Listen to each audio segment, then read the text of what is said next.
Ladies and gentlemen, the Brit Pack is back. We are on episode number 19 of our little podcast here, as we like to bring you news, views and opinions on the wild and wacky world of mixed martial arts, but with a distinctly British flavour. Simon Head, Chamatkar Sandhu, coming to you from the other side of the pond here in the UK. Sandhu, it's been a funny old week this week. How's your week been? Yeah, it's been all right, Simon. Not too bad. The cold has absolutely settled in here in the UK. The scarf and the glove and the hat is firmly. They're all out now. I'm really getting into the Christmas spirit. Done some shopping on the weekend for friends and family, and we're coming towards the end of what has been another banner year in mixed martial arts, especially for the UFC. And we've got a few more events to go yet. So I guess we're going to be recapping this past weekend's main event action, and then looking forward to not one but two UFC events this upcoming weekend. Absolutely, and I've got to tell you, MMA is always a release for me. It's always a time where you can sort of get away from the stresses of everything else that's going on.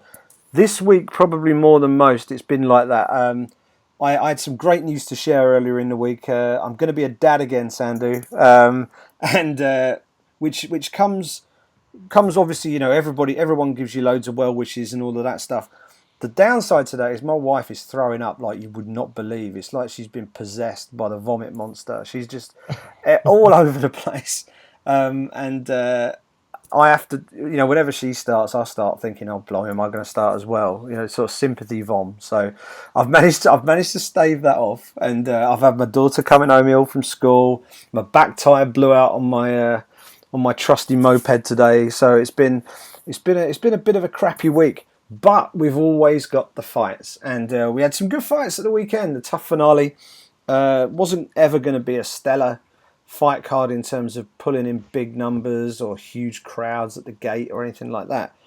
But as it turned out, it turned into a decent event. Demetrius Mighty Mouse Johnson is arguably the single biggest problem that the UFC has in terms of matchmaking. You can't find a competitive fight for the guy. He is just head and shoulders above everybody. And the UFC decided what they would do is they'd cast the net across North America and bring in a tournament's worth of 125-pound fighters and put them into one tournament in a season of The Ultimate Fighter. They gave away an entire season of TUF to try and find a new contender to take on DJ. And the guy they found is a guy that they cut about a year and a half previous. Tim Elliott is now back in the UFC. He earned his spot in the final. He took on Demetrius Johnson. No one gave him a chance, including me. And what does he do? He goes out there, scares the life out of DJ in the first round or two, and takes in the distance. Loses by decision, but does himself the world of good and put on something that no one was expecting, I think, which was a really, really good, strong, competitive 5-round fight. What did you make of it, Sandhu? Yeah, I completely agree, Simon. I mean, first of all, it was one of those fight cards. I don't know if it's the winter. I don't know if it's because I had the heating on blast, and maybe it's because I'm just getting old. I never got a chance to get a nap before the fight card started, which I normally do on a Saturday evening. But it was a struggle for me to stay up for the entire night. I kept drifting off into La La Land and sleeping for 15-20 minutes here and there, but I did eventually make it till I think it was 5 or 5:30 in the morning when the main event started. But I was really, really glad to do that because it was arguably the pound for pound best fighter in the world right now in the UFC roster, in Demetrius Mighty Mouse Johnson that was performing. You can't miss him in action. You need to see that guy fight live, and he put on. Like you said, Simon, he had a scare in that first round. Tim Elliott put on a really good show for himself. Put Demetrius Johnson that guillotine choke, transitioned into a Darce choke, and he almost had him, Si. I really thought he had him. I thought, are we gonna get another Matt Serra moment in the UFC? A shocking moment where he might just beat Demetrius Johnson against all the odds. But credit to Johnson, weathered the storm early, and then after that he kind of almost went into autopilot, dominant champion mode, where he really took control of the fight. And I thought the scorecard 49-46 was the right scorecard. There was one scorecard that had it 49-45, which I believe meant that the judge who gave him that scorecard gave Demetrius Johnson a 10-8 round. Don't think I agree with that one, but unanimous decision for Demetrius Mighty Mouse Johnson, and good on him. Like you said, he's been a problem for the UFC in terms of finding challengers, but what he's done now, Simon, he has equaled George St. Pierre's record of 9, which is the second highest title defense, or the second most amount of title defenses in UFC history. And now he is just one away from tying Anderson Silva's record of 10 title defenses, which is just incredible. And I know, over the last couple of months, we've been talking about some of the wacky, almost bordering on pro wrestling elements of UFC storylines, and we've been begging to see and hear and discuss some real true meritocracy. That is the flyweight division. That is Demetrius Johnson as the flyweight champion, and I thought it was another stellar performance by him. He did superbly, didn't he? I thought Elliot gave a superb account of himself, and I completely agree with you. I was watching the TV, and my eyes were out on stalks when he got the Darce choke in. I thought, okay, he's not getting out of this. But the sort of the coolness, the calmness of Demetrius Mighty Mouse Johnson when he was in what looked like a really, really tight choke, and he even had time to give Herb Dean a thumbs up to say, I got it, it's all cool, don't worry, I've got this covered. And sure enough, he did. He managed to get himself out of it and went on to win the fight convincingly. The big question now is what happens with Demetrius Johnson. The chances are he's going to fight the winner of what was the co-main event. Joseph Benavidez faced Henry Cejudo. They were the two coaches on the Ultimate Fighter Tournament of Champions. Didn't really get on that well. Anyone who watched it, I've got to admit I didn't watch all of it, but I saw enough to know that those two were rubbing each other up the wrong way pretty much all the way through. And it was a fantastic fight. It was, for me, it was one of the better fights we've seen this year. It was all action. The pace they kept was just astonishing. It was a 3-round fight, and it was one of those fights where when it got to the end, it did leave you wanting more. You wanted those extra 2 rounds because it would have taken what was already a really good fight into something even better, I think. But it was a close fight to watch. I wasn't watching it as closely as I needed to score it accurately. Benavidez took it on a split decision. The big deciding factor in the fight came when Henry Cejudo was given a point deduction for 2 groin kicks in the space of about a minute and a half, neither of which looked like they were particularly deliberate. They were both unfortunate. He was throwing an inside leg kick, and Benavidez kind of walked onto them both. Looked a little harsh to me, and without that point deduction, Henry Cejudo would have won that fight. So a little bit of controversy there, but they were really, really closely matched. I'd love to see that fight again one day. Yeah, absolutely, Simon. Couldn't agree with you more. Great fight. I'm sure they'll, dance again sometime in the future. And I think you're bang on the money. I agree with you. Joseph Benavidez, I think he's done enough now. Again, going back to what we've discussed for weeks on end now, Simon, meritocracy. This guy, he's lost to Demetrius Johnson twice. However, he's now won 6 fights in a row. What more do you have to do to kind of earn yourself a title shot and claw your way back? You get to the back of the line, you start to climb that ladder again, and I think he's in a position now where I think he's justifiably should be given a title shot. Now, if I'm the UFC, if I'm Demetrius Johnson, I say you roll with this whole idea of not just tying Anderson Silva's record, but breaking it.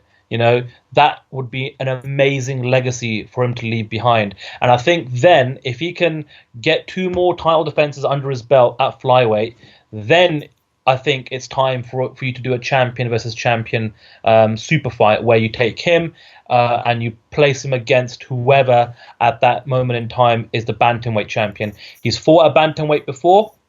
He's obviously, got a much higher level of a skill set than 5, 6, 7 years ago, and I'm sure he'd love to prove not only to himself but his coach and his fans that he can compete with the very best at 135 pounds. And I'm sure he'd love to do it, Conor McGregor. I'm sure he'd love to raise two belts in the sky at the same time to claim himself as another dual simultaneous two-weight champion. So yeah, I'd love to see DJ versus Joseph Benavidez next. And also, I'd like to add, and I was actually thinking about it this morning. We've had this big situation with UFC 206, and I'm sure we're going to discuss it a little bit later on in the show. Now, given when Daniel Cormier got injured, I actually thought to myself this morning, I don't know why I didn't think about it before, but could they have perhaps just moved the DJ Tim Elliott fight to the UFC 206 main event? At least that way you don't have to do this whole interim featherweight title, palaver and take the belt away from McGregor and all sorts. And at least that way you've got a title fight there. And also, one of the main reasons I thought that this would have actually benefited the fight is technically no one publicly knew who the winner of the Ultimate Fighter Season 24 was until, I think, Wednesday night. So the UFC only really had 2 days to tell some type of story. So had they perhaps moved this fight to UFC 206 this weekend, at least then you've got a week, maybe 10 days to tell a better story, promote the fight a little bit more, and put these guys in a pay-per-view slot. But it's all hearsay now. It's all done and dusted for Demetrius Johnson in that particular fight. DJ versus Joe B next. I'm all for it, Si. Yeah, I think that's the fight that needs to happen. I think that's the fight that Demetrius Johnson wants. From the interviews that I've done with him at events in the past, he's been pretty consistent in what he's always said, and I believe he's saying the same thing again now. He's not that worried about super fights. He's not that worried about moving up. He wants to create a legacy, and the legacy that he wants is to be the UFC champion with the most title defenses. But he's 2 fights away from standing on his own at the top of the mountain in that particular regard. So look forward to seeing how he gets on. Joe Benavidez went through 3 tough rounds with Henry Cejudo. Demetrius Johnson went the distance with Elliott. Didn't get busted up too much. So maybe we can see them both in there in the sort of the early part of 2017. And then maybe when we get to International Fight Week, we might just be in a position where Demetrius Johnson could potentially end up going for history on the biggest fight week of the year. That would be kind of a nice stage for him to do it. Absolutely. And I'm sorry to cut you off this side, but I think what the UFC really needs to do now is they need to put a lot of work and effort into that flyweight division. I think you can just about get away with selling a third fight between Demetrius Johnson and Joseph Benavidez, even though Johnson's beaten Benavidez twice. And after that, what have you got left in that flyweight division, Simon? I mean, are you looking at somebody at bantamweight who can perhaps drop down to flyweight? What would you do, Simon, if the UFC right now? Are you looking to scour the world for talent and sign up some fighters? They certainly didn't do that with some of the cast members of season 24 of The Ultimate Fighter. The majority of them, pretty much all of them, didn't really get signed to a UFC contract. So what do you do? I think realistically, you do the Joe Benavidez fight, and then you look at Demetrius moving up to 135. I think if Demetrius then insists on having one more in order that he can have 11 title defenses, then maybe we look back at Henry Cejudo again, who by that time may well have picked up another 1 or 2 wins. I don't see any real up and coming guys. I mean, Louis Smolka was a guy who I was really interested in watching. He got beat by Brandon Moreno, who won a split decision actually on Saturday night against Ryan Benoit in the opening fight of the main card. But yeah, Smolka was the guy who I thought had the talent to push his way up there, and his momentum's been derailed a little bit. So maybe we'll see him come again in the next 12 months or so. I think he's too good to be languishing where he's in the rankings. I think he's a better fighter than that. So maybe we'll see him. But realistically, it's probably going to be Henry Cejudo again. We are in sort of rematch territory wherever you look for Demetrius Johnson. There aren't, and there aren't that many people coming up and coming through. And the other problem you've got is in flyweight. I think I might have touched on this last week, but in flyweight, you don't seem to get fighters who just rip through divisions and knock people out left, right, and centre. It's a different style of fighting almost, and because of that, it's harder for these guys who are on their way up to rebuild any kind of buzz and momentum, because these guys, they're all very well matched. They tend to fight into the later rounds. Finishes are slightly less easy to come by, perhaps. I don't have the official statistics on that, but that's certainly what you get from watching it. So it's kind of a tough sell. I think if you can stretch it to 11, Cejudo's probably the guy. But realistically, I think after equaling Anderson Silva's record, the natural move for Demetrius Johnson is to jump up to 135 and take on whoever the champion is at the time. Stylistically, I'd love to see him fight Dominic Cruz. I think that would just be a purist dream in terms of a mixed martial arts fight in the UFC. We had some other good fights on the card. Just very quickly, just to run it down the list. Jorge Masvidal beat Jake Ellenberger. I say beat Jake Ellenberger. Jake Ellenberger got TKO'd by the fence. He got his toe caught in the fence, and in the process of trying to get his toe out of said fence, Masvidal was hitting him with strikes. Ellenberger didn't look in any massive trouble, but Herb Dean went in and stopped the contest because Ellenberger was stuck. Thought that he could stop it in a way that would allow him to restart the fight. Having consulted with Mark Ratner at Octagon side, it became apparent that he couldn't do that, and the fight was ruled a TKO. If I was Ellenberger, I'd be appealing that. I think that fight should be a no contest, and we should get to see that again. That was a little bit controversial. Jared Cannonier, good performance against Ion Cutelaba, who turned up at the weigh-ins looking like the Incredible Hulk. Cannonier also, much to my amusement, called out John Morgan in his post-fight interview in the press conference afterwards, which was good because John had backed Cutelaba to win that fight. So Cannonier looked straight down the barrel of the camera and pointed and said, "In your face, John Morgan," or words to that effect. So that was good fun as well. Sarah McMahon looked like $1,000,000 as she beat Alexis Davis by arm triangle. She looked really good in that fight. That might have been her best performance in the UFC. And mentioned Brandon Moreno earlier, winning the flyweight opener. Did you see, Sandhu? I know you said you have a little nap before these events. Did you catch any of the prelims? Did you see the Ryan Hall Gray Maynard fight? I think it was the last round. I think I just woken up, but then I was checking my Twitter feed during that final third round, and I know that there was a bit of an uproar of some members of the MMA community that were a little peeved with the action or maybe lack of action during the fight, and then go back and watch it on Sunday afternoon, and I think one of your tweets, if I might completely botching this, but I think you said something to the effect that you don't expect Ryan Hall to engage with a striker like Gray Maynard on his feet, so why would you expect Gray Maynard to engage with Ryan Hall on the ground?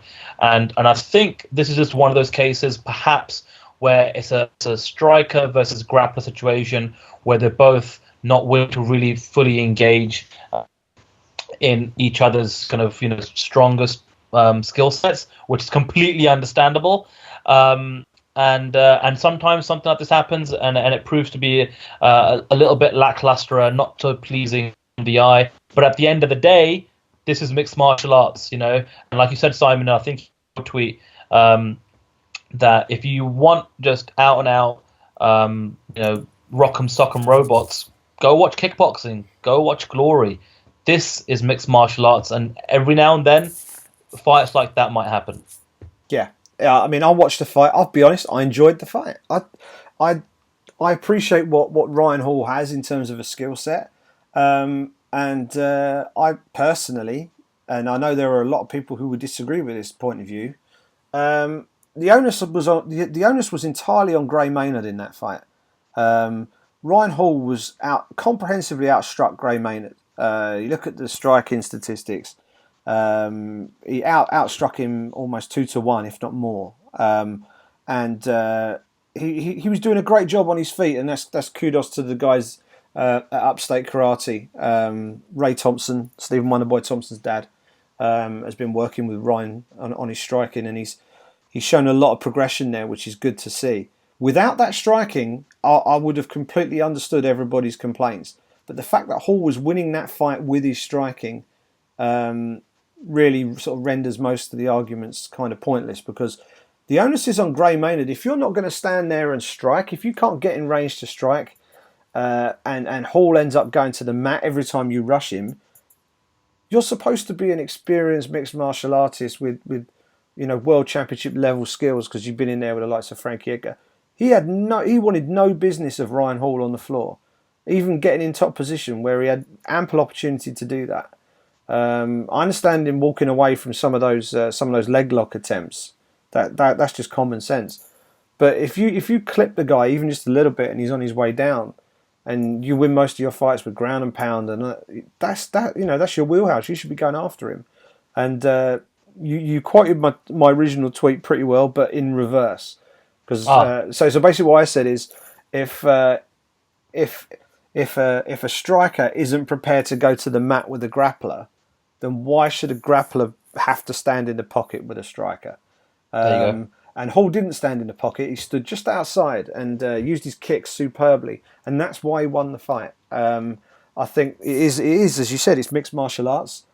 You've got to be able to win fights in more than one way. And Maynard got very frustrated very early on, and that cost him in that fight. I think if he'd have really gone for it, then we would have seen Ryan Hall tested a little bit more. But and I'm sure Ryan will be in his next fight.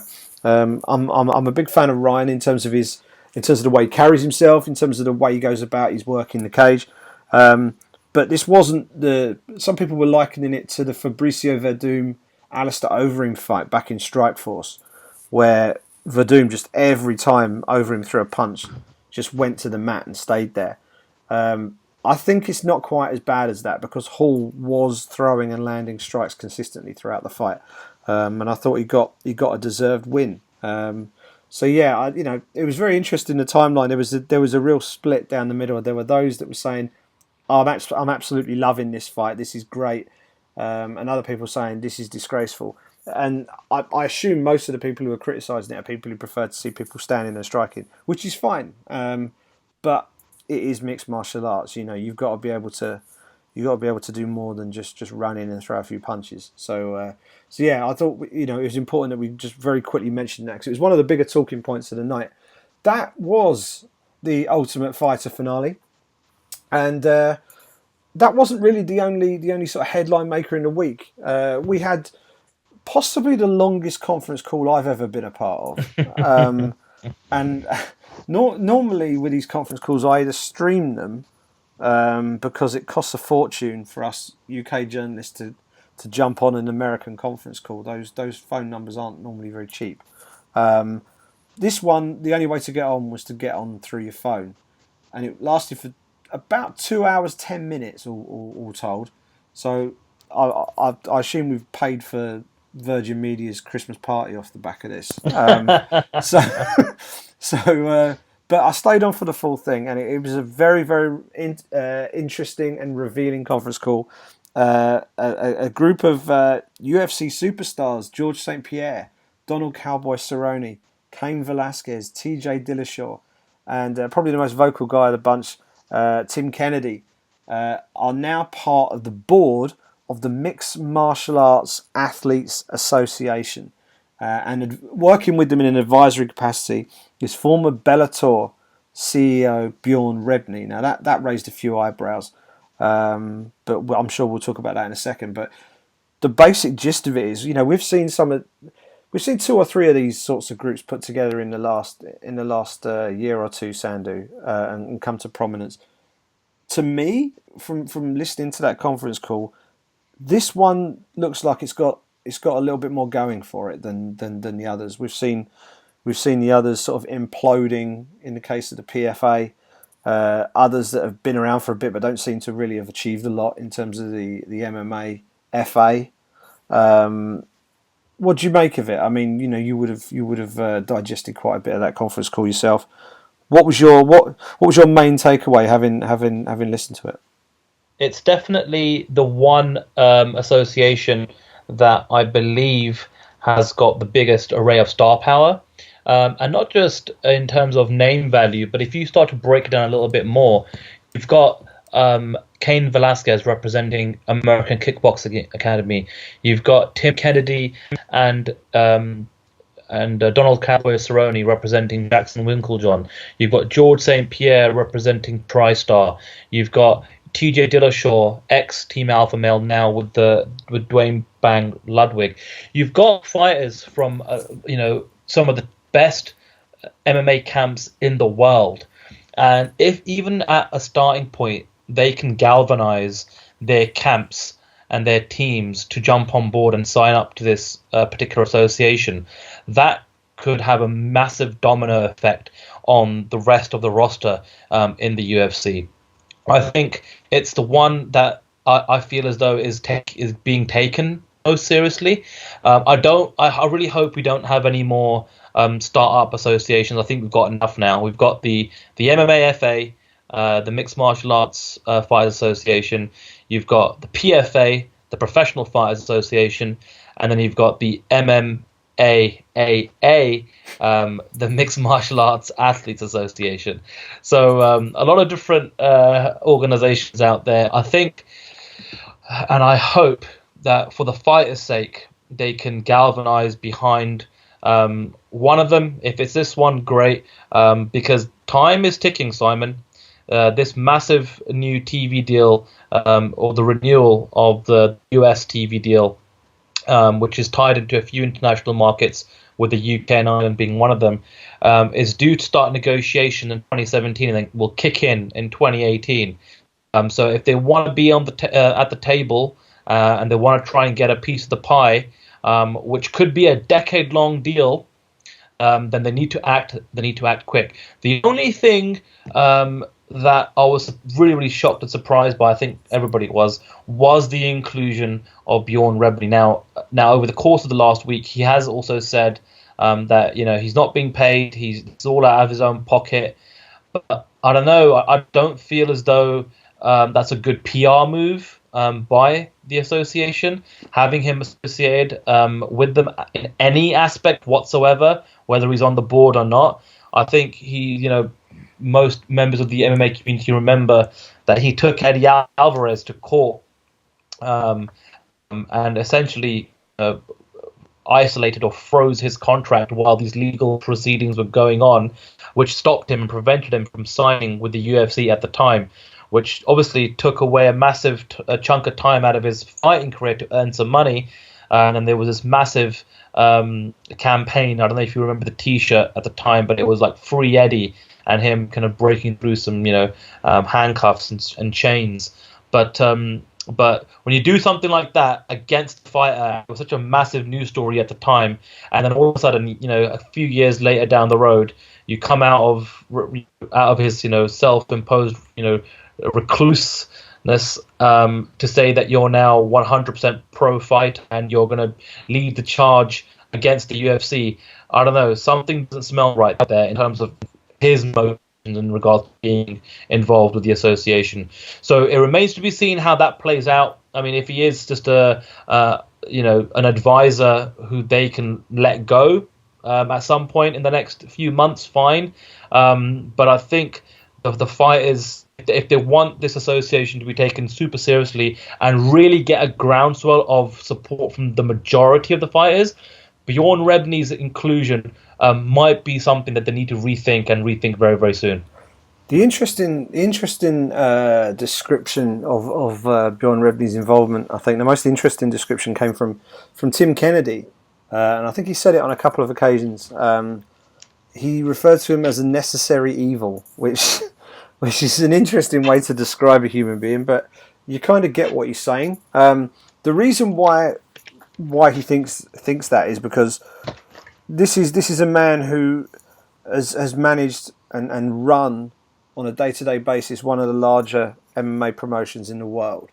There aren't many of those knocking around, so he has the practical nuts and bolts experience of knowing what goes into all of the negotiations, in terms of the infrastructure of the business, in terms of dealing with fighters, and all that sort of stuff. And from that point of view, it could potentially be a very valuable asset to the Mixed Martial Arts Athletes Association. He's probably the most experienced, relevant, available guy to do the job. The fact that he did what he did, and particularly with Eddie Alvarez, obviously that's going to make people sort of stop and think twice about it. But you also have to sort of weigh that up against the fact that at the time he was representing the best interests of Bellator and himself, because he was part owner / CEO of Bellator FC, Bellator MMA. So when you're in that position, you're doing what you believe is the best for you and your side of the deal, even though it might seem overly harsh or whatever on the other side. He was looking after the best interest and fighting for the best interest of Bellator at the time. He's not doing that anymore. So if he can win over the likes of GSP, Tim Kennedy, Cain Velasquez, TJ Dillashaw, Donald Cowboy Cerrone, just as a starting point. Now we understand there are other fighters who are already on board, but just haven't been revealed yet. The fact that he's been able to win those guys over, and the fact that we've got that sort of caliber of athlete on board already, I think it bodes quite well. The big question now is, what are they actually going to do? They talked about they're not a union, and Bjorn today has said they will eventually have to become one, but not right away. As things stand right now, they're just looking to mobilise the fighters in some sort of collective effort. And the interesting thing for me, he mentioned a labour strike, which is obviously the nightmare scenario. But the other thing that he mentioned, he referred to Tim Kennedy in particular, and he referred to what Tim Kennedy might be doing at UFC 206. And I found that very, very interesting. He's someone, I tweeted straight away saying it'd be worth keeping an eye on what Tim Kennedy gets up to at UFC 206, because something is going to happen. I don't know what. My best guess would be that he's not going to wear his Reebok kit, or he's going to do something to his Reebok kit. Whatever it is, they're going to start making public statements. Now, when I say public statements, I don't just mean conference calls and interviews. I'm thinking like gestures in front of the camera, because that's when the biggest statement can be made, when you've got a camera on you, all the fight fans are watching you. You can't rely on a post-fight interview. You can bet that they'd be a bit wary about giving him a post-fight interview, given all of this that's happening. So what can he do? So things like maybe not necessarily fulfilling the terms of the Reebok deal during fight week, and particularly on fight night, would be one thing I would look out for. But it's going to be very interesting to see what happens. I think everybody who's listening to this, and anybody who's had any dealings with the boys and girls who fight in the UFC, we want to see the best for everybody involved. We want the fighters to earn what they should be earning. We want them to earn as much as possible, and when they finish fighting, you want them to be well taken care of as best as possible. So if this association assists in making that a little bit better, then great. It sounds like we're going to go through a fair amount of butting of heads.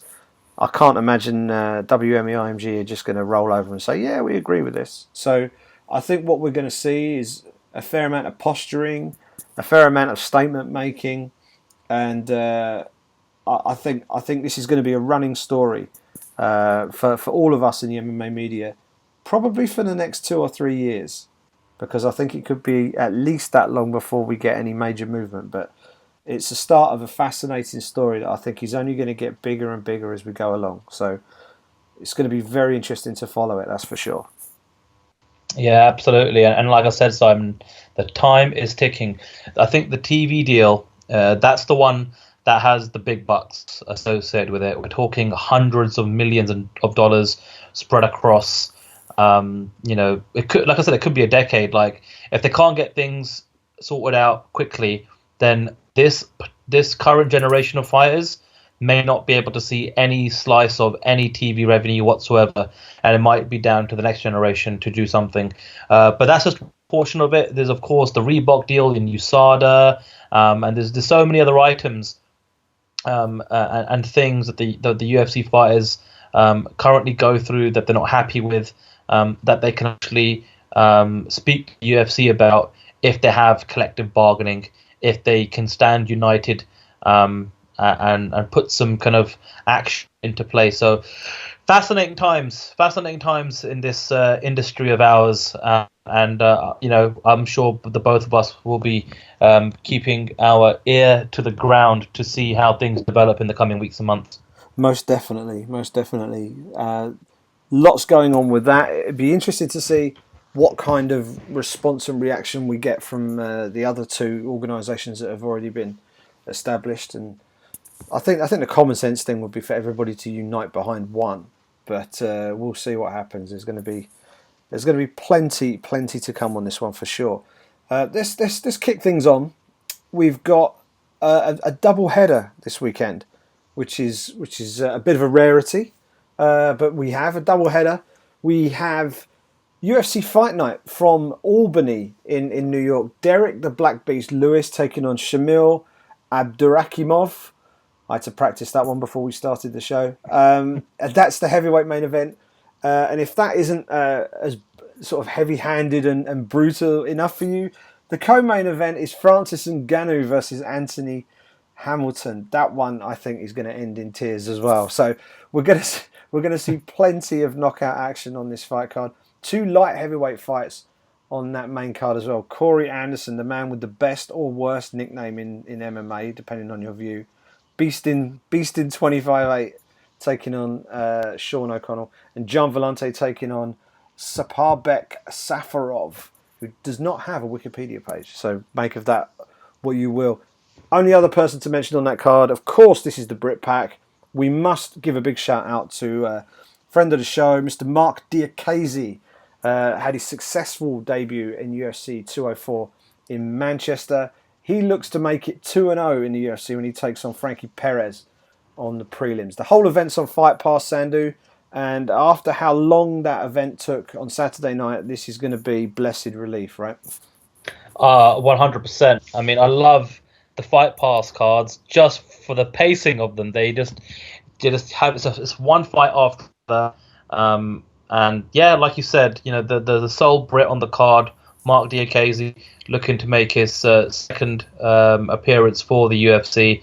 I'm looking forward to seeing what he does next. I think now that he's got the first one out of the way, especially being a big one, fighting at home in England at that Manchester card, I'm sure he can now just kind of settle down and get into the swing of things.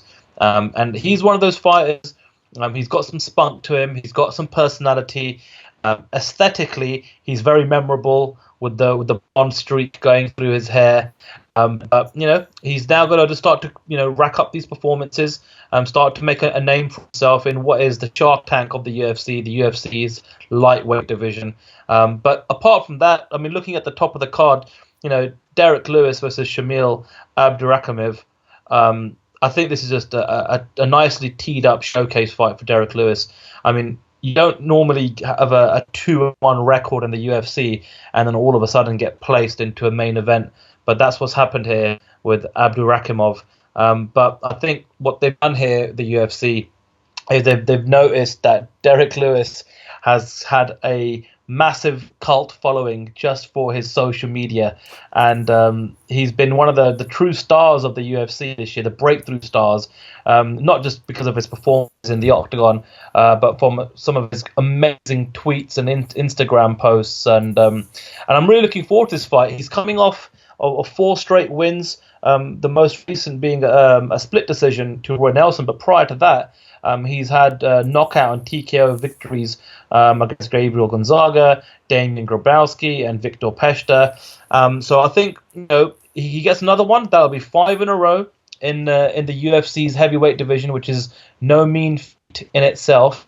And then I'm sure he can kick off from there, and then perhaps put together some sort of run in 2017 where he can maybe become a potential title contender. So that's the first one, Simon. That's UFC Fight Night Albany, and then 24 hours later, the UFC returns to the much talked about, much discussed, much in the headlines, UFC 206, which has a new main event, which was announced about a week ago now. You've got Max Holloway and Anthony Showtime Pettis fighting for the interim featherweight championship. I suppose, first of all, so I mean, we've already talked to death about this whole interim featherweight title situation, but I suppose just getting down to brass tacks here, what do you make of the actual fight? How do you see the fight playing out? Yeah, give me your thoughts on who you think is going to come out on top there. Well, first off, I thought we were going to get another main event. If you watch BT Sport this week, Oh yeah, and you tweeted it. I did. I think you might have been the first one to put it out there, and you were absolutely spot on. Sure enough, UFC 206 live from Toronto. I think they're showing it on BT Sport 3, which might be a first. So if you do what I'm going to do after this show and check your series link and make sure that you've got that show scheduled to record, because they normally put the shows on BT Sport 2. This one, I believe the slate said BT Sport 3. So please do check your listings, check your TiVo, your Sky Plus box, whatever it is you use to record the show, to make sure you don't miss out on this.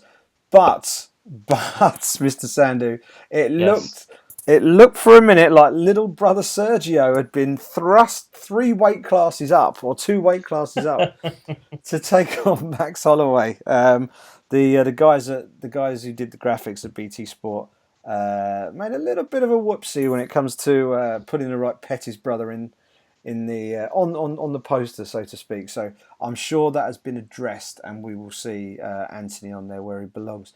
As for the fight itself, I love the matchup. I think it's a great matchup.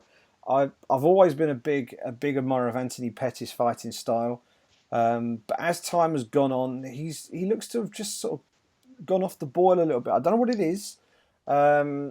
But something just hasn't been quite right with him. Ever since he lost the belt to Rafael dos Anjos, we just haven't seen that same Showtime Anthony Pettis that we're so used to watching. So fingers crossed we're going to see that again. He came back as a featherweight, looked very, very good against Charles Oliveira, submitted him, which tells you everything you need to know about the guy's grappling ability, because Charles Oliveira is legit on the floor.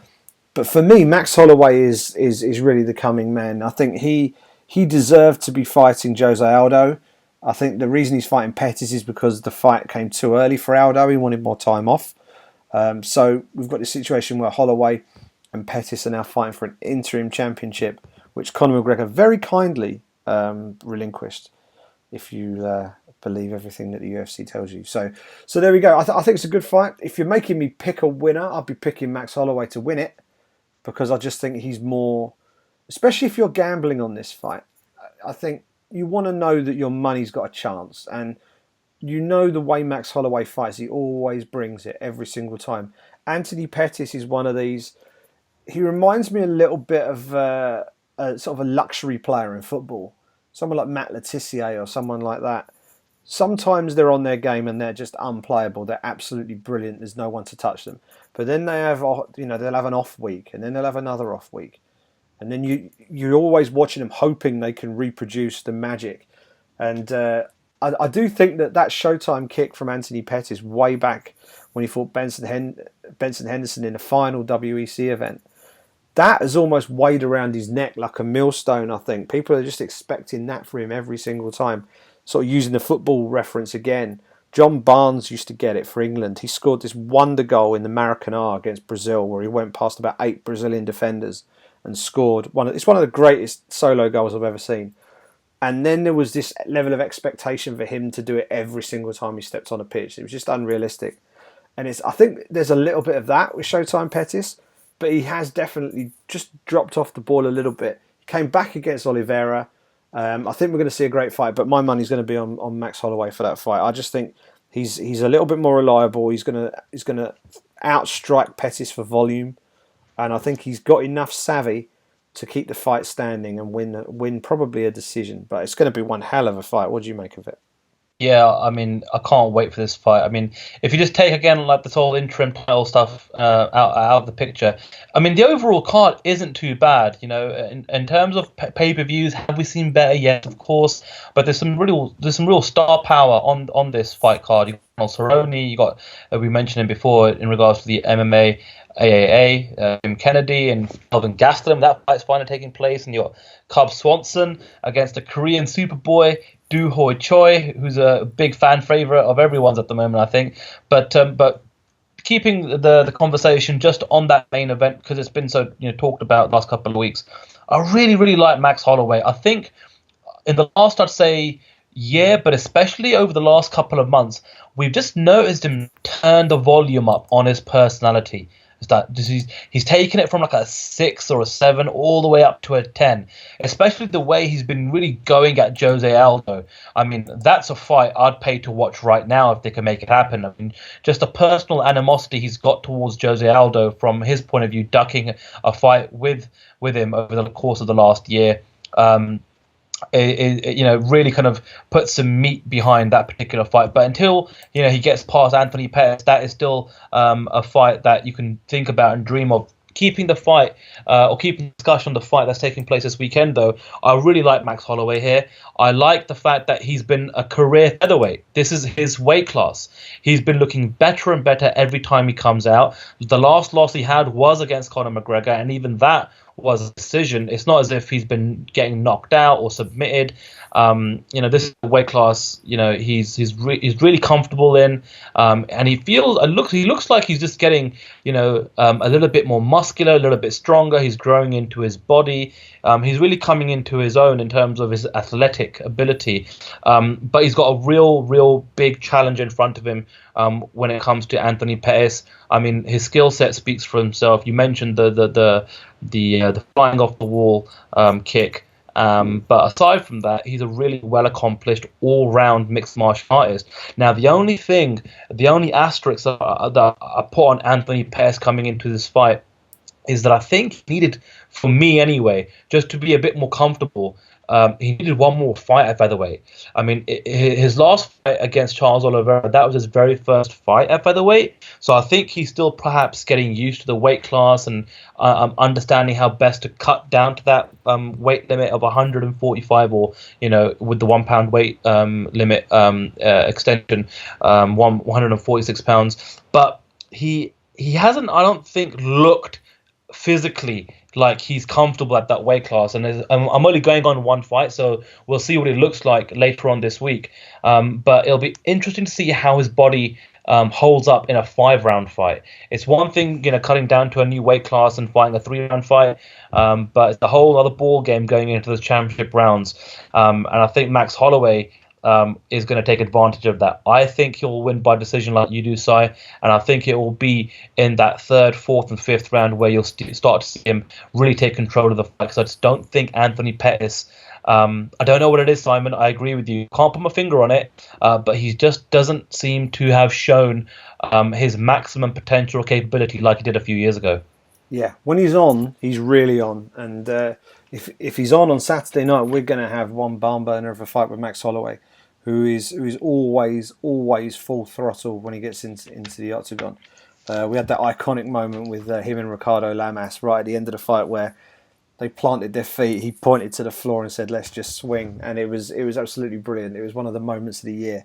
Co-main event: Donald Cowboy Cerrone taking on Matt Brown at 170 pounds. If you're a fight fan and you're not excited about this fight, then check your pulse, because this is just going to be fireworks from the minute they touch gloves, isn't it?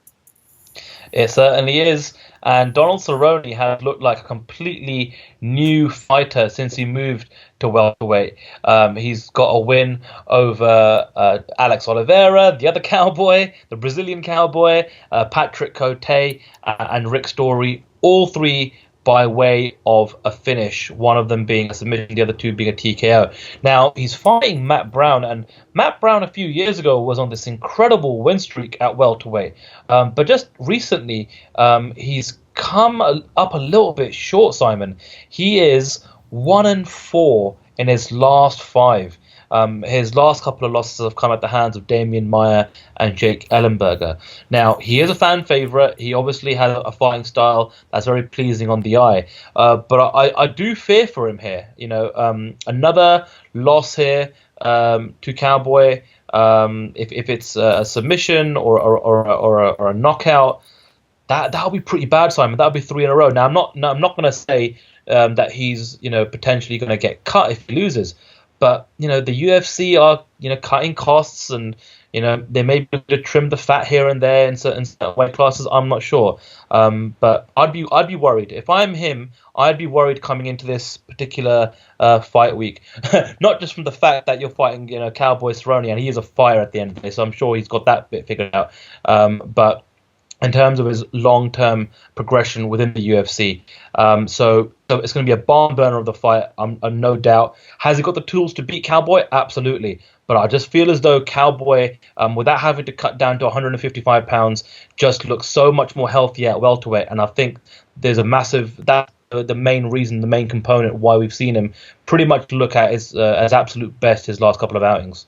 Yeah, totally agree. And Cowboy Cerrone, take a look at his record. It's ridiculous. Just listen to this list of names, right? Evan Dunham, Adriano Martins, Edson Barboza, Jim Miller, Eddie Alvarez, Miles Jury, Benson Henderson, John Makdessi, Alex Oliveira, Patrick Cote, and Rick Story. He has beaten each and every one of them. The only fight he's had in amongst all that he didn't win was against the UFC lightweight champion of the world, as he was at the time, Rafael dos Anjos. Donald Cowboy Cerrone's record is just ridiculous. He's been in there with a who's who at 155, and now he's moved up to welterweight. He's taken on 3 seasoned guys in Oliveira, Cote, and Story. He's picked up performance of the night bonuses in each of those 3 fights, and he's finished all 3 of them. So he's really in a sweet spot right now in terms of his form. I think he's really loving life at 170. He's not having to dry himself out to get to 155. And against Matt Brown, he's gonna find someone who's more than prepared to stand in front of him and trade shots. So I'm really looking forward to that fight. If I was a betting man, and I very occasionally am, Cowboy, obviously, you have to go with a form horse on this one. But Matt Brown is a dangerous, dangerous man. So I'm looking forward to that, however that one goes. But the fight I am looking forward to the most on this fight card, Mr. Sandhu, is the next one on the card. Cub Swanson, Doo Ho Choi, Killer Cub versus the Korean Superboy. This could be the coming out party for Doo Ho Choi. Swanson has been around the game for a long, long time, and he's universally liked and respected. He's a real technician of the game. He's on a 2-fight win streak. His only recent losses have come against Frankie Edgar and Max Holloway, so there's nothing much to cry about there. But he's up there. He's now going to be he's almost at gatekeeper status at this point. He's taking on Doo Ho Choi, and Doo Ho Choi looks like a middle school pupil, but hits like a middleweight boxer. He just knocks people out. And having watched him first person, I watched him against Thiago Tavares, I think it was, in Vegas. And Thiago Tavares looks like a mixed martial artist. He looks your stereotypical big, strong, muscular. Looks like he's been around a bit. And then you got Doo Ho Choi who walks in there. Looks like he's literally been dragged off the school bus. And Doo Ho Choi starches him. And it was incredible to see. We all thought it might happen, but when you see it in person, it really is remarkable to see. And the question mark now is, where's the ceiling for this guy? How high up can he get in that UFC featherweight division? Because he's got the power to knock anybody out. Can he do it to Cub Swanson? If he does, then you're looking at a new contender, I reckon. What do you make of it? 100%. And sometimes, Simon, I think it's a little challenging for some of the fighters that come out of Asia or any non-English language country, because obviously the UFC as a promotion or a fight league is definitely geared towards the North American market and obviously here in Europe, a lot of it's kind of geared towards the UK and Irish market as well. But it's very challenging for fighters to try and get their personality across. And God bless him, he hasn't needed to do any sort of gimmicky catchphrase type of promotion whatsoever. I mean, albeit he's got Superboy as a nickname, he's really been able to, I suppose, capture everyone's imagination just by his performances in the octagon, which is in 2016 a rare thing to accomplish. And again, I go back to meritocracy. This guy, he's 15-1. He hasn't lost. I'm looking at his record right now. The last time he lost was back in 2010. And when he wins, Simon, he wins by knockout. I think over the course of the last 6 years, he's had one fight go to decision. Other than that, he has finished, two fights gone to decision. Other than that, every other fight he's won by knockout TKO. So this is an action fighter. He really packs some serious TNT in those left and right hands. I'm really looking forward to seeing him in action on Saturday night. And yeah, I agree. I think Cub Swanson, he might be in gatekeeper status right now, but if Doo Ho Choi can get a victory over Cub Swanson, that's a massive name, a massive scalp. And a nice little promo after that, or some good interviews following a win over Cub Swanson, and then you can really make a case for this kid to really kind of make get up there within the rankings, and perhaps we could see another potential star on the rise and get a title shot in the next 18 months or so. 3 fights in the UFC, 3 first-round knockouts, and if you total the time spent in the octagon across those 3 fights, he fits all of those into one round. 4 minutes 33 seconds he's had in the octagon in the UFC. 3 knockouts, 2 performance of the night bonuses, and he's gunning for Cub Swanson on Saturday night. I cannot wait to watch Cub Swanson versus Doo Ho Choi. Tim Kennedy, we mentioned him earlier on here on the Brit Pack. He's in action at last. He should have been fighting in New York against Rashad Evans. Rashad Evans, unfortunately for him, couldn't pass the medical tests, so that fight was scrapped. He was then due to fight Rashad this weekend at UFC 206. Again, Rashad didn't pass the medicals. So Kelvin Gastelum, who also was supposed to fight in New York but failed to make weight, he has now been bumped up from welterweight to middleweight, which I think is common sense. He probably needs to operate at 185 now. And they're going to fight each other. Tim Kennedy, Kelvin Gastelum. That, for me, is a fascinating contest. We've got a seasoned Strikeforce veteran who is right up there in that UFC middleweight division. Doesn't often get talked about as being a top championship contender, but he's just below. He's just below that group at the very top.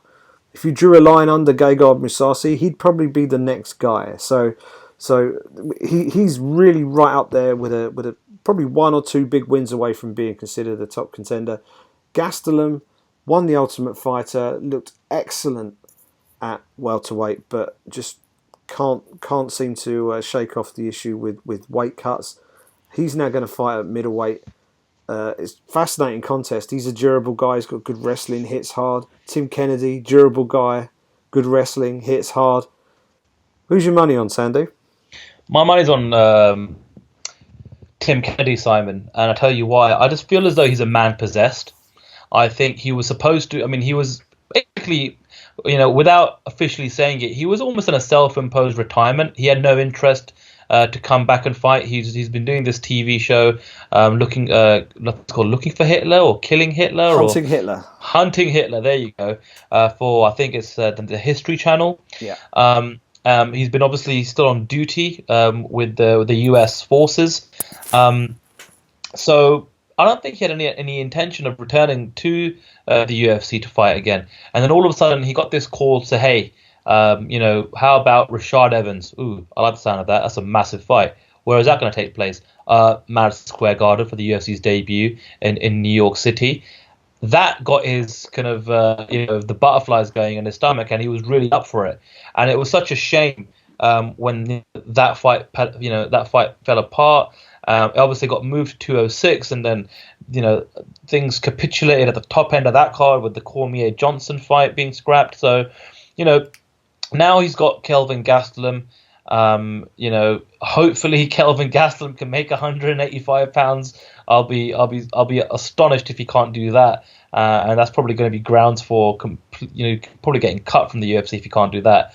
But I feel as though the fact that he was supposed to fight at 205, he's now had to carry that camp over almost a little bit longer into 206. He's got this whole thing going on by being the leader almost and the spokesperson, or the most vocal at least, of the Mixed Martial Arts Athletes Association. So I think he's the one that's determined. He's the one that's got some things to do and some things to say at the event this week. Whereas Kelvin Gastelum, he's not really got the MMA community on his side. I don't know where his motivation levels are right now. So I'm picking Tim Kennedy to get the job done against Kelvin Gastelum on Saturday night. I think it's a coin flip. I really do. I think Gastelum was 1 or 2 wins away from being a legit contender at the top of that 170-pound division, but he kind of got in his own way a little bit. So at 185, he's going to be big and strong. He's built like a fire hydrant. So he's not going to be the tallest and rangiest guy at 185, but he's going to be very difficult to deal with. He's going to be very powerful. So an elite level striker, I think, would probably have a good advantage if he went up against someone, like a Rockhold, someone who's got that good rangy striking and decent footwork. But against Kennedy, it's kind of like for like. So I'm really looking forward to it. I'm leaning towards Tim Kennedy as well, but I'm certainly not ruling out Gastelum for this. I think it's a coin flip fight, and it's one I'm really looking forward to watching. We've got plenty of other interesting bouts on the card. We'll just quickly whiz through the card just so you know who's on. Jordan Meehan is making his comeback, having retired about 18 months ago, I believe, taking on Emil Weber-Meek, who is about to make his UFC debut. Nikita Krylov takes on Misha Serkinov. That'll be a good fight at light heavyweight. Make sure you watch that. Olivier Aubin-Mercier on home soil against Drew Dober. Valerie Letourneau also on home soil against Vivian Pereira. Mitch Gagnon, another Canadian fighter, against Matthew Lopez. John the Bull Makdessi against Lando Venata. That is going to be a belter. That is the featured Fight Pass prelim for that fight card over there in Toronto. Jason Sago has got the toughest test of his UFC career today. He takes on Rustam Habilov. We know quite a bit about Rustam Habilov here in Europe because he always seems to fight on the European Fight Night cards. He's not the most spectacular guy, but he's absolutely one of the hardest people to put away that I've seen at 155. He's just like he's been carved out of granite, that man, and he's just relentless. So that, I think, will be an interesting fight. And opening the night will be a fun flyweight contest between two of the most exciting guys who are making their way up the ladder, who potentially one day could be a championship contender. Zach Funsize Makovsky against Dustin Ortiz. That one kicks things off on Saturday night. That'll be on the Fight Pass prelims, which I would assume kick off at about 11:30 UK time on UFC Fight Pass. If they fit the usual time zones, it'll be 11:30 for Fight Pass, then it'll be 1 a.m. for the TV prelims, 3 a.m. for the main card. But we've got a little bit of news about UFC 206, Sandhu. We certainly do. So this has actually been a few months in the making. Me and Simon have been talking about it, and we're finally going to take up an offer that has been presented to us by Grosvenor Casino here in London. Now, they have one of their sites, which is the casino in Russell Square. And for the best part of, I want to say, around 6 months, they've been hosting viewing parties for UFC pay-per-view events.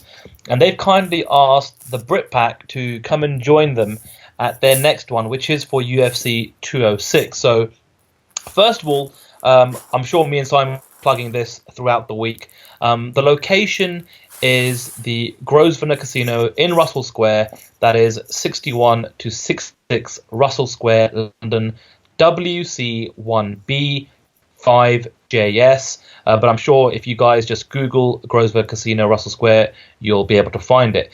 So here's the deal. They have for $8.95 a ticket which you can buy through Eventbrite, and for $8.95 you get a beer, a burger, and you get a bet in the casino.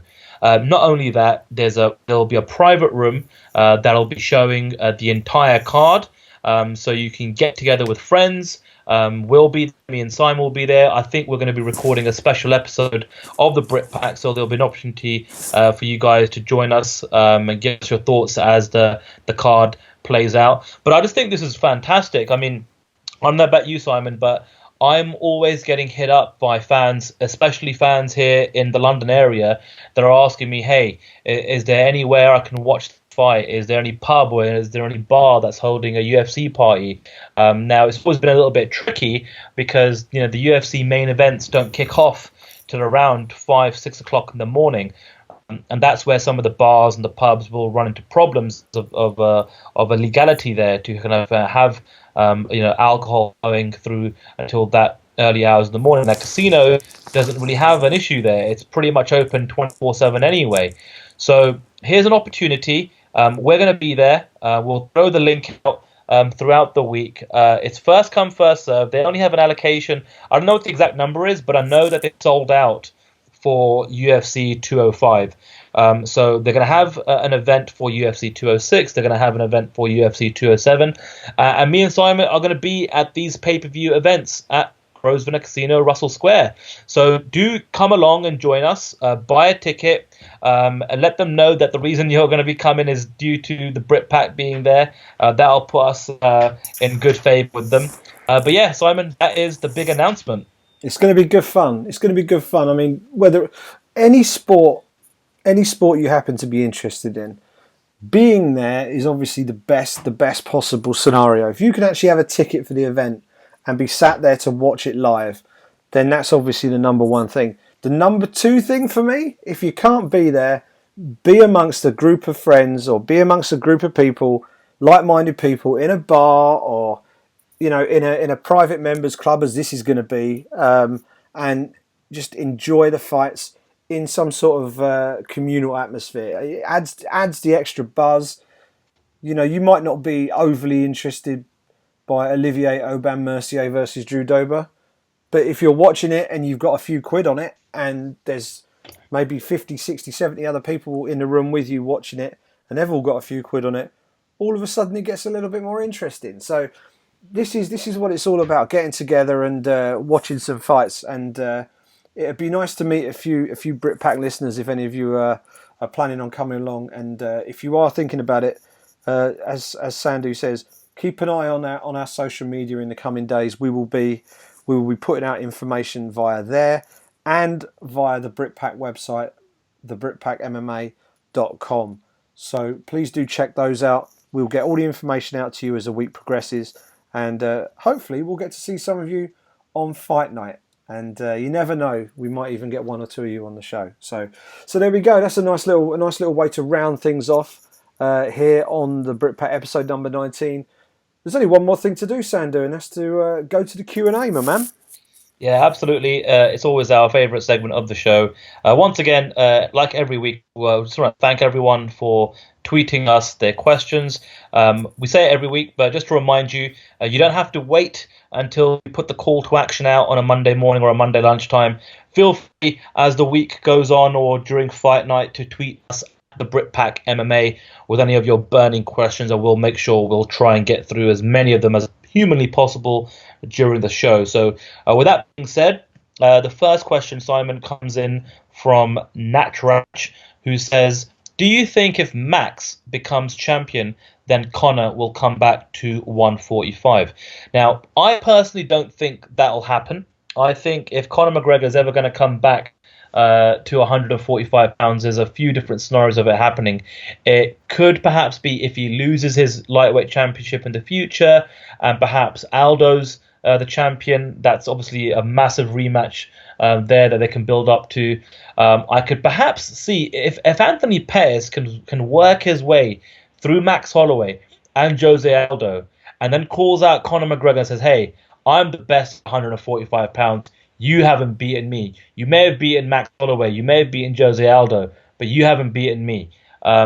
I think Conor McGregor might potentially be tempted, and that would be a spectacular fight with two massive marquee name value fighters. I'm not sure though if Max Holloway becomes champion, that'll be the thing, or that'll be the fight or fighter that will tempt Conor to come back, because he could just simply say, "I've already beaten him. I've already kind of done the business on Max Holloway, and I'm not interested in that fight anymore." Simon, what do you think? Do you think if Max becomes champion, he can do enough to tempt Conor to come back to 145? I'll be honest, I don't think anyone can do enough to tempt Conor back to 145. I think the days of Conor fighting at featherweight are done. Mm-hmm.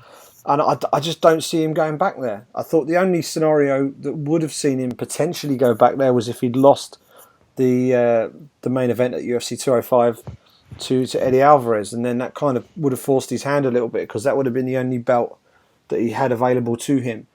Now, it's kind of reversed now. So the only belt he has available to him now is the 155-pound belt. And if you look at the potential fights that are available for him at 155, you could argue they're the more interesting, lucrative fights. I mean, a rematch with Max Holloway would be a good fight to watch. But we have seen Conor McGregor versus Max Holloway before.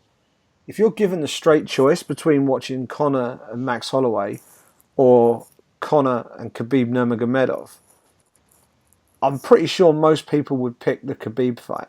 I think, and arguably, they might do the same if it was Tony Ferguson. I think there are more interesting new matchups. I think Max would give Conor one hell of a fight second time round, just as I think Jose Aldo would give Conor one hell of a fight second time round. But the big thing here is the amount of money that fight would draw, and the fact that he'd have to fight at 145 pounds. I don't think there's enough in it for him to justify making the move down. If he didn't have a belt at 155, yeah, maybe. But now he's the lightweight champion. He's got quite literally bigger fish to fry. I think he stays at 155 and maybe even has a little cheeky look at Tyron Woodley at 170 as well. Graham Hughes tweets in and says, Rousey has been silent since the home fight. Do you guys think she'll look to get back to grappling against Nunes? Simon, I'll let you have that one first. Absolutely, she will. That's a bread and butter. I think she's also working with Ricky Lundell right now. That's what I heard. And Ricky Lundell is one of the best coaches out there in the States at sort of working grappling into an MMA game. So I think he will be working wonders with her. I think Ronda working with any of those major coaches in America is only going to see the benefit. So assuming that she's been working extensively with the likes of Ricky Lundell, I think she'll come into it in superb condition and probably more dangerous than she was when she walked into the Holly Holm fight. So, but yeah, she's not going to look to stand and trade with Amanda Nunes. That would be career suicide to do that. Amanda Nunes hits ridiculously hard. Just ask Miesha Tate about that. She's been in there with a who's who of that division. And, she said that Amanda Nunes has hit her as hard as anyone. So I think it makes sense to me. If you're Ronda Rousey, you want Nunes to come flying out straight at you. And then all you do is you step in, close the distance, get your hands on her and throw her to the mat. And I think that's going to be the plan for Ronda.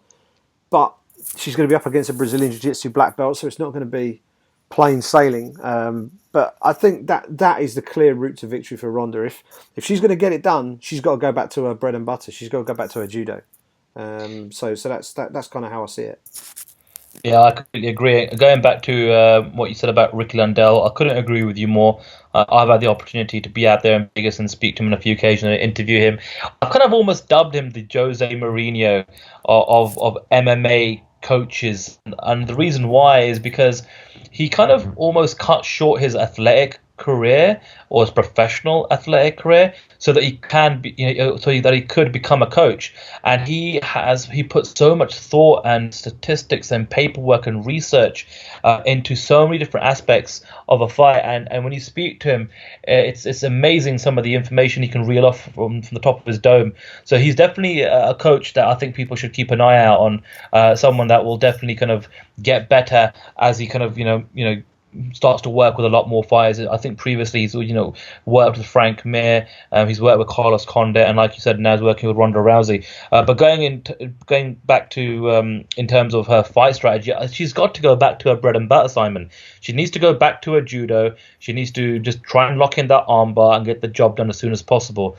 I think she got a little bit too confident in her ability, or in her perceived ability to be a striker and to be able to box, and obviously we saw what happened in that Holly Holm fight.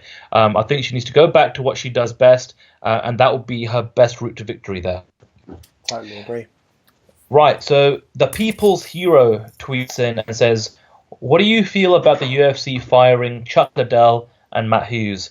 So I don't think they were technically fired, but there was a story that came out this week that UFC had kind of almost let them go, or at least WME IMG had let them go. This was a part of the kind of the ongoing cull of UFC employees to cut the wage bill.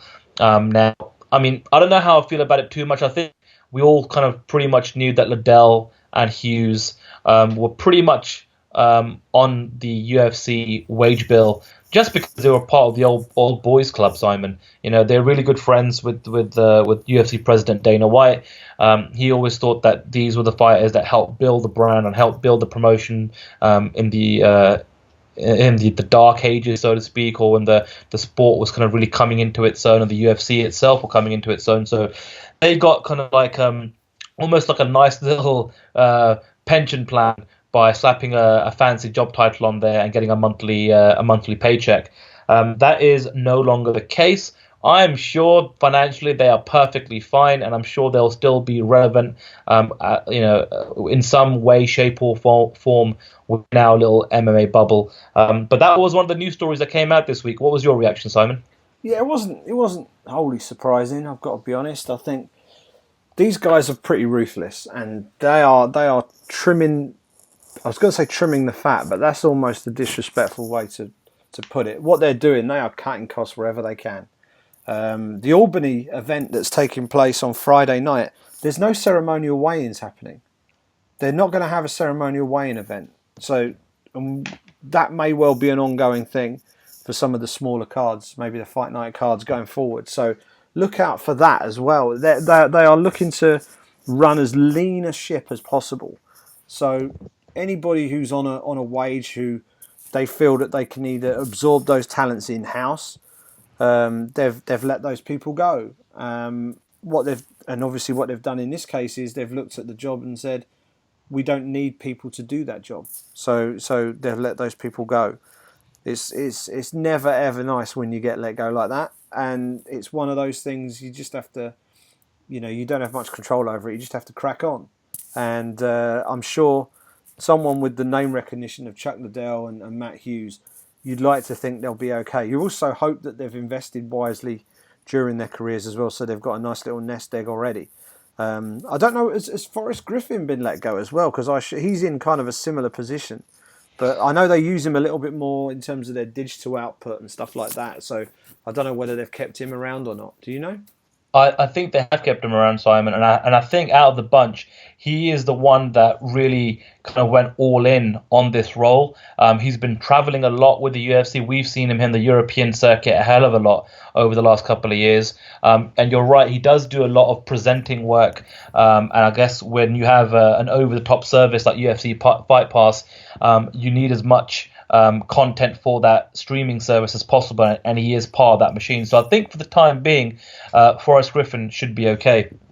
Yeah, he does the rankings report with Matt Perino. I think he does that. I don't think he does it every Monday, but it might be a monthly thing. But they certainly do regular updates on the ranking reports. And Forrest is one of those guys who, whenever you see him around on Fight Week, you're always going to get a smile, because he's just one of the funniest guys in the sport, and a legend as well. Number one light heavyweight back in the day, former world champion, Ultimate Fighter winner from the original series. He's got a very, very special place in the sport, and whether they let him go or keep him on, he's always going to be thought of very fondly within a little bubble that we operate in. That's for sure.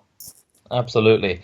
The next question comes in from Stuart Tuckwell, and he says, or he asks, after dominating performance on Saturday, would a win against Mike Wilkinson get Brendan Loughnane back in the UFC? So this is the Brit pack, and of course, Brendan Loughnane, he's coming off 3 wins, Simon, in 2016.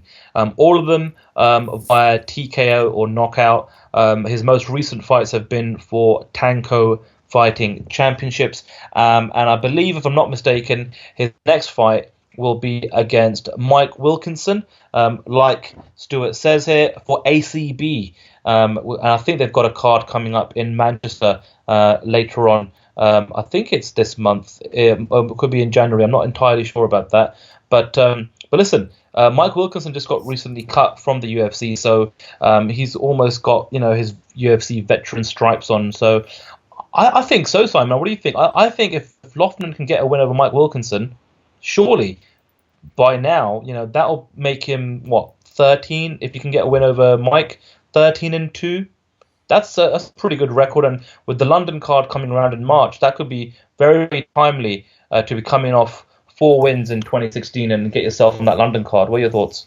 No, it's good. I think that's going to be a cracking fight. Brendan Loughnane and Mike Wilkinson, both those guys have got UFC experience. Obviously, Brendan and Mike, were they on the same season as TUF? They might even have been on the same season as The TUF, Smashers. The Smashers. I think they were both on that season together. Yeah. And they're going to be the co-main event at ACB 51, which takes place on Saturday, March the 11th at the Manchester Arena. So that is that's going to be a big week and a half, or big 2 weeks for mixed martial arts in the UK. So we've got a big show coming from ACB. The main event, by the way, is going to be Khalidov versus Luke Barnett. Luke Barnett, of course, we all know him, the big slow. Been fighting over in Venator. He's now going to take on Khalidov in the main event, and the co-main is going to be Loughnane versus Wilkinson. That's March the 11th at the Manchester Arena, and of course on March the 18th in London we're going to have UFC Fight Night. So it's going to be a big couple of weeks. I think if Brendan can get past Mike Wilkinson, he deserves a shot in the UFC. Yeah, why the hell not? I also think Mike Wilkinson, if he gets past Brendan Loughnane, deserves another go in the UFC. So I think whoever wins that fight has got a strong case. It's going to be an entertaining fight, and I'm looking forward to watching that one for sure. That's going to be a cracking fight. I don't know why I thought this ACB fight was going to be at some point this month. But yeah, you're right. It is going to be in March, which is a bit of a shame. I thought maybe if he can try and get himself onto another local or European show, just before that London card, that maybe he could, put some, feelers out, see if he can get on that London card. But as we know, Simon, having just been in Belfast, the UK is going to be hosting 2 UFC events next year. So he can't make the London card due to his commitment to this ACB event. I'm sure there'll be another one just around the corner later on in 2017. Richard Moore tweets in and says, who or how determines the octagon size at events? I can't find the answer to myself. So the UFC deployed the smaller octagon this past weekend at the Palms in Las Vegas. And to be honest, Simon, I mean, from my knowledge, it just goes down to the size of the arena. The Palms holds, I think, just over 2,000 in maximum capacity. So, you're not going to deploy the big octagon in that particular venue. So I think that's pretty much the main reason. Sometimes if they're having 2 events on the same day, that's been an issue where perhaps the bigger octagon is in one country or one city, and then the other octagon, which is a smaller one, is in the other one. But I believe over the last couple of years, they've got big octagon now sitting firmly for the European shows and the Asian shows and in Brazil as well. Yeah, that's right. I think they've got 4 or 5 of them now. I think they've got one in Australia, they've got one in Asia, they've got one they've certainly got one in Europe, and they've probably got 1 or 2 in the Americas somewhere. But yeah, as far as I'm aware, it is purely down to the floor space available in the arena. When you've got a tight, compact environment like that, you need a slightly smaller cage. So that's what they go with. It's interesting. I was talking to an American radio journalist during the fights, and he commented that he couldn't think of too many other sports where the playing area varies like that. But I pointed out that it actually happens more often than people realise. Take professional football as an example. A football pitch does not have to be identical dimensions every time you play. It's got to be between 100 and 150 yards long and between 50 and 100 yards wide. So you play at Manchester United and then you go and play at Manchester City. I do believe the pitches are different dimensions. So you do get it. I think in fight sports it makes sense for it to be a uniform size, but some of these smaller shows, they just, they basically allow the UFC to put a few more events on at sort of a relatively cost-effective way. We saw it during Fight Week last year, where we had the triple header we had two events at the Cosmopolitan, which was a very small venue, about 1,200, 1,500 capacity in there, and then we had the big one at the MGM Grand. So it's something that they do when they need to, but in the main they like to go for those events in the big cage wherever possible. Our good friend Liam Happ from Yahoo Sports tweets in and says, "Which city that hasn't yet hosted a major MMA event would you love to see stage a UFC or Bellator card?" Oh, I love this question. I saw this one. Go on. I'll let you go first. Well, I think, Simon, we might be both in agreement here where coming off that Belfast card, we'd love to see the UFC go to Wales. What do you think, right? Cardiff was my answer, mate. Cardiff was my answer. Yep. And obviously we don't want to, we need to walk before we can run here. But at some point in the next 3 years, let's say, I would love to see a pay-per-view level show with maybe 2 world championships on it at the Millennium Stadium with the roof shut. I think That'd be amazing. The atmosphere that would be generated in that building would be absolutely phenomenal. I think there's a fan base down there. I had a good chat with Brett Johns and Jack Marshman this week, and they were both adamant that the country of Wales is ready. It's just down to the UFC to put the shows on. Build it and they will come, book it and they will come. And that's pretty much how it's going to be. And we've got some up and coming Welsh talent working their way through as well, which is great to see. And that only makes those sorts of decisions all the easier to make, to know that you've got local guys who you can put on that card. So yeah, from a UK perspective, absolutely, let's go to Cardiff and put a show on in Cardiff. Anywhere else? Mallorca would be kind of nice, or UFC Fight Night Ibiza. How about that? UFC Fight Night Cyprus. How about that? Yeah. We can use the small cage for that one. It doesn't matter. Yeah. It doesn't matter. But yeah, anywhere like that would be kind of cool. But no, all kidding aside, Cardiff would be my pick, definitely. Yeah, I was leaning towards the Welsh direction as well there.